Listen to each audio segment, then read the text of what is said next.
Delight IAS पर आप सभी का एक बार फिर से बहुत बहुत स्वागत है। तो यूपीएससी प्रीलिम्स 2025 का रिजल्ट जो है कल शाम डिक्लेयर हो चुका है ना। आप में से बहुत सारे लोग जो हैं सफल हुए होंगे और कई लोगों को असफलता का भी सामना करना पड़ रहा है ना। तो रिजल्ट को लेकर तो हम लोगों ने कल शाम में भी थोड़ी सी बात कर ली थी कि किस तरह का रिजल्ट रहा है। कट ऑफ को लेकर कुछ खास क्लैरिटी उस समय मैं नहीं दे पाया था। अब मैं थोड़ा सा आपको क्लियर कर सकता हूं कि कट ऑफ किस रेंज में रहा है। और दूसरी चीज ये भी है कि रिजल्ट इस बार जो है काफी ज्यादा सवालिया निशान खड़े कर रहा है, उसके बारे में भी मुझे आप लोगों से बात करनी है। तो थोड़ा सा डिटेल के अंदर कल जो भी कुछ घटित हुआ उसके बारे में जानने का प्रयास करेंगे। आप में से बहुत सारे लोग ये जानना चाहते हैं कि सर आगे जो है किस तरह की जो है हम लोगों को किस तरह का प्लान रखना चाहिए, किस तरह से हमारा प्लान ऑफ एक्शन रहना चाहिए, क्या कुछ हम लोग कर सकते हैं जो भी चीजें कल जो है घटित हुई। तो सबसे पहले मैं आप लोगों को एक चीज बताना चाहता हूं कि इस बार यूपीएससी का प्रीलिम्स का रिजल्ट देखो 2020 के बाद से ही यूपीएससी में थोड़ा सा चीजें जो है सही नहीं रह रही हैं। क्वेश्चंस का डिलीट होना है ना, और फिर आंसर की के अंदर जो है वेरिएशन कोचिंग के साथ इतना ज्यादा बढ़ जाना। मैं मानता हूं कि कोचिंग जो है हो सकता है कि यूपीएससी के लेवल पर काम नहीं कर सकती, बट ऐसा नहीं है कि कोचिंग के अंदर भी एक्सपर्ट लोग नहीं बैठते हैं। वो बैठते हैं, देखते हैं, की बनाई जाती है, फिर भी यूपीएससी की के साथ जो है मैच नहीं हो पाती। तो वो भी अपने आप में सोचने वाली बात है कि इतनी सारी टीम मिलकर भी अगर यूपीएससी को नहीं पकड़ पा रही है तो हर बार कोचिंग को ही दोषी ठहराना मुझे लगता है कितना सही हो सकता है। दूसरी चीज ये भी है कि यूपीएससी, आपको पता है कि कुछ सवाल पिछले, अगर हम लोग 2024 के आंसर की को लेकर बात करें तो आपको पता है कुछ सवाल यूपीएससी ने डिलीट कर दिए है ना, और कुछ सवालों के आंसर ही यूपीएससी ने गलत किए। मैं कोई आज ये बात नहीं बोल रहा हूं, प्रीलिम्स से पहले एक वीडियो आई थी उसमें भी मैंने ये बात कही थी, और प्रीलिम्स के बाद भी एक वीडियो आई थी उसमें भी मैंने बात कही थी आप लोगों को कि पहले आप लोग यूपीएससी प्रीलिम्स का रिजल्ट देख लो, उसके बाद हम लोग ये डिसाइड करेंगे कि किस तरह से यूपीएससी से थोड़ा सा इस चीज को लेकर कम्युनिकेशन किया जाए कि जो चीजें हो रही हैं वो खास सही नहीं हो रही।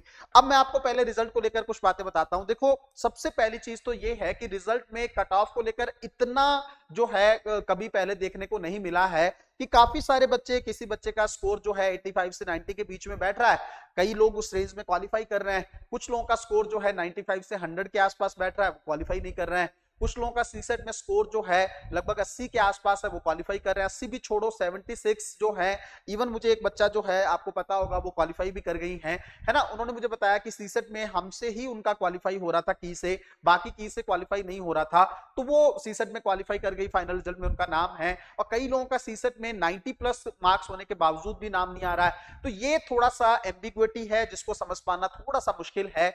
अब देखो बात वहीं आकर खड़ी हो जाती है, कहां पे, जहां पे हम लोगों ने पहले प्रीलिम्स से पहले बात की थी। मैं ये कहता हूं कि देखो अगर आप लोग प्रीलिम्स के तुरंत बाद आंसर कीज वगैरह को जारी कर दो, है ना, रिजल्ट आपने जारी कर दिया, आंसर कीज अगर आप लोग जारी कर दोगे, और थोड़ा सा यूपीएससी देखो इतना लेट कर देता है अगले साल के टाइम। मैंने आपको पहले भी बताया था कि इस बार भी अगर 2025 के प्रीलिम से लगभग एक हफ्ता पहले आंसर की यूपीएससी ने जारी की, और उसके बाद आप क्या कर सकते हो, कौन सी पिटीशन आप फाइल करोगे, आप तो अगले साल के साइकिल में आ गए। तो यूपीएससी को थोड़ा सा देखो, आरटीआई जो है भारत में शुरू हुई, और ट्रांसपेरेंसी जो है वो नागरिक का अधिकार है ना, तो इतना हिडन प्रोसेस को रखना ये ठीक नहीं है।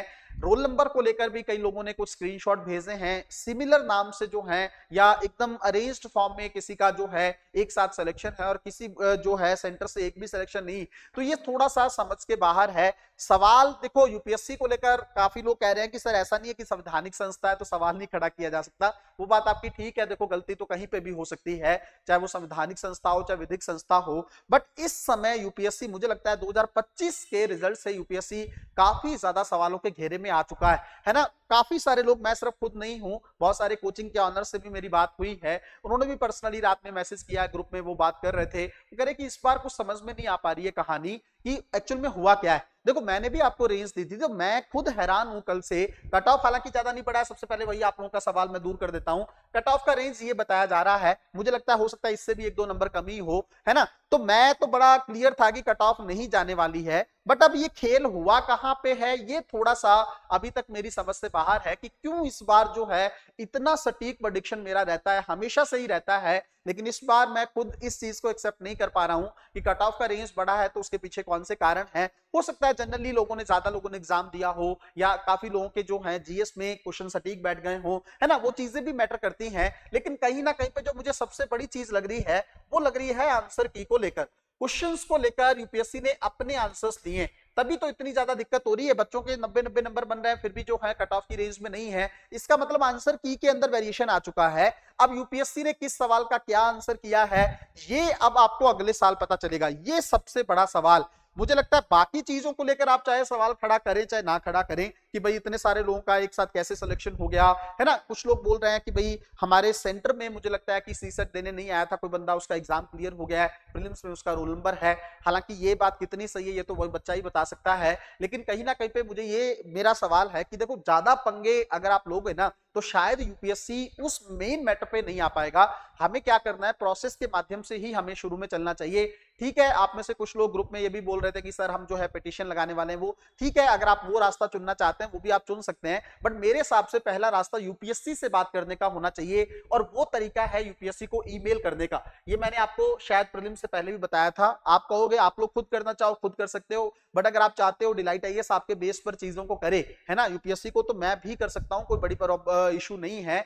मैंने सोचा भी है कि एक मेल यूपीएससी के पॉइंट ऑफ व्यू से एकदम सिस्टमैटिक तरीके से यूपीएससी को डाली जाए। एकदम आप ये मान लो कि जैसे वो बहुत बड़ा निकाय है, तो हमें थोड़ा सा देखो टकराव क्रिएट करने से ना किसी को बेनिफिट नहीं होता, ना आपको बेनिफिट होगा ना संस्थान को बेनिफिट होगा, सरकार बीच में एंटर करेगी। और पहले भी चीजें हो चुकी है, जिन लोगों ने अटेम्प्ट के लिए आवाज उठाई थी सरकार ने थोड़ा फोर्सफुली उनसे डील किया। हालांकि लोकतंत्र में डरने वाला बात नहीं है, बट मेन चीज ये है कि पहले प्रोसेस, हमें प्रोसेस से चलना है, उसके बाद जाकर अगर किसी और चीज की प्रोटेस्ट की जरूरत पड़ती है या सड़कों पर आने की जरूरत पड़ती है वो चीजें हम लोग बाद में देख लेंगे। पहले यूपीएससी को मेल करना चाहिए। आप सीधा कोर्ट का रास्ता अगर अपनाना चाहते हैं वो आप पे डिपेंड करता है, आप देख सकते हो, लेकिन मेरा मानना यह है कि एक बार मेल करते हैं यूपीएससी को, देखते हैं रिप्लाई आता है नहीं आता है। डीओपीटी को मेल डाल सकते हैं, उनका क्या रिप्लाई आता है इस चीज को लेकर, किस तरह की चीजें रह सकती हैं। सबसे बड़ा सवाल आपको क्रिएट करना, देखो आपके सारे इश्यूज ना सॉर्ट आउट हो जाएंगे, मैं बता रहा हूं, बाकी चीजों की जरूरत ही नहीं पड़ेगी अगर आंसर की टाइम से पब्लिक हो जाए, सारे इशू शॉर्टकट हो जाएंगे। क्यों? क्योंकि अगर आप देखेंगे शॉर्ट आउट कैसे हो सकते हैं, अगर आप एक चीज सोचेंगे, अगर यूपीएससी पे ये प्रेशर रहेगा ना कि मुझे प्रीलिम्स के तुरंत बाद आंसर की को जारी करना है, तो यूपीएससी क्या करेगा, क्वेश्चन पेपर को बहुत अच्छे से डिजाइन करेगा। आप इस चीज को समझो, क्वेश्चन के अंदर सब्जेक्टिविटी ज्यादा नहीं रहेगी, क्वेश्चन के अंदर डबल आंसर नहीं रहेंगे, क्वेश्चन गलत होने की संभावनाएं कम हो जाएंगी, क्योंकि उसको पता है कि अब आंसर की मुझे जारी करना है। इसके चलते जो है जो लोग जो है कोर्ट में जा सकते हैं या सवाल खड़े कर सकते हैं, तो ये थोड़ा सा सोचने वाली चीज होगी। मुझे लगता है बाकी चीजों पर ना जाते हुए आंसर की और कट ऑफ भी इवन यूपीएससी साथ में जारी कर सकता है, तो कोई बुरा नहीं है। क्या बुरा, क्यों एक साल वेट करना है कट ऑफ के लिए भी। तो जो ये चीजें प्रीलिम्स के लिए आपने सुधार किया, हम उसको अप्रिशिएट करते हैं। 40 दिन से आप 15-16 दिन पर आ चुके हैं, इस बार रिजल्ट भी 2-3 दिन लेट किया गया। अगर आप लोगों का ध्यान गया हो, मैंने आपको प्रेडिक्शन की थी 9 तारीख के रिजल्ट की, रिजल्ट डिले हुआ 2-3 दिन। हालांकि बात सर्टिफिकेशन को लेकर निकल कर आई, लेकिन रीजन क्या था अब ये तो भगवान ही जानता है या यूपीएससी जानती है कि हिडन प्रोसेस में अंदर हुआ क्या है ना। जब जब आपको पता है जब वोटिंग के भी रिजल्ट डिले किए गए हैं तो थोड़ा सा सवाल उठा है। उसी तरीके से अगर यूपीएससी ने रिजल्ट को भी डिले किया है तो हो सकता है उस पर भी सवाल खड़ा होना बनता है। तो मेरा अभी आप लोग आप कमेंट के माध्यम से अपना पॉइंट जरूर बताइए। अगर आप चाहते हैं कि हम आपके बिहाफ पर चीजों को करें, मेल करें यूपीएससी को और उसका रिस्पॉन्स आपको बताएं, तो भी हम कर सकते हैं। अगर आप लोग सीधा बात करना चाहते हैं यूपीएससी से तब भी करिए, मेरा कोई पॉइंट नहीं है। डिलाइट आईएएस एक मंच के तौर पर आपकी आवाज उठाता रहेगा। मैंने पहले ही कहा था कि यूपीएससी को लेकर थोड़ा सा हम लोगों को मिलकर काम करना होगा। ये कुछ चीजें हैं, कोई बच्चा है मान लीजिए उसका लास्ट अटेम्प्ट है और वो यूपीएससी के वेग आंसर से बाहर हो गया है ना। इस बार सवाल भी अगर आप वो प्रादेशिका वाला सवाल भी देखेंगे, एनसीईआरटी उसका आंसर कुछ और कर रही है, कई जगह पर उसका आंसर कुछ और मिल रहा है ना। ये चीजें ठीक नहीं है, यूपीएससी को थोड़ा सोचना चाहिए। वो international north south transport corridor वाला था, उसमें दोनों ऑप्शन सटीक बैठ रहे हैं, तो यूपीएससी ने दोनों आंसर दे दिए। तो ये समझ में नहीं आ रही कहानी। देखो एक एक पॉइंट और उससे भी कम मार्क्स का इशू मैटर करता है ना। इवन कॉम्प्रिहेंशन के अंदर भी सब्जेक्टिविटी नहीं होनी चाहिए। आप इस तरह के सवाल पूछो कि बच्चे का जेन्युइन आंसर निकले, है ना। और मैथ और रीजनिंग का इतना हायर लेवल करके ताकि बच्चों को एकदम बाहर ही कर दिया जाए सीसेट में, ये भी चीजें कहीं सीट कहीं से भी ठीक नहीं है। तो मैं चाहता हूं कि ये सारे पॉइंट्स को रखकर यूपीएससी के साथ एक बार बात की जाए, देखते हैं उनकी तरफ से किस तरह का रिप्लाई आता है, फिर उस चीज को लेकर हम लोग आगे बात कर सकते हैं। आप लोग अपना पॉइंट जरूर बताइएगा, दोनों जगह पर मैं देख दूंगा, टीम भी देखेगी, कमेंट के माध्यम से भी चीजें आप लोग बता सकते हैं और टेलीग्राम के ग्रुप के माध्यम से भी आप लोग मैसेज कर सकते हैं ताकि मुझे थोड़ा पता चले, फिर उसके अकॉर्डिंग हम लोग डिसाइड करते हैं। मिलते हैं अगली वीडियो में, तब तक अपना ध्यान रखें, अपनी पढ़ाई को लेकर बहुत अच्छे से काम करते रहें। बहुत बहुत धन्यवाद।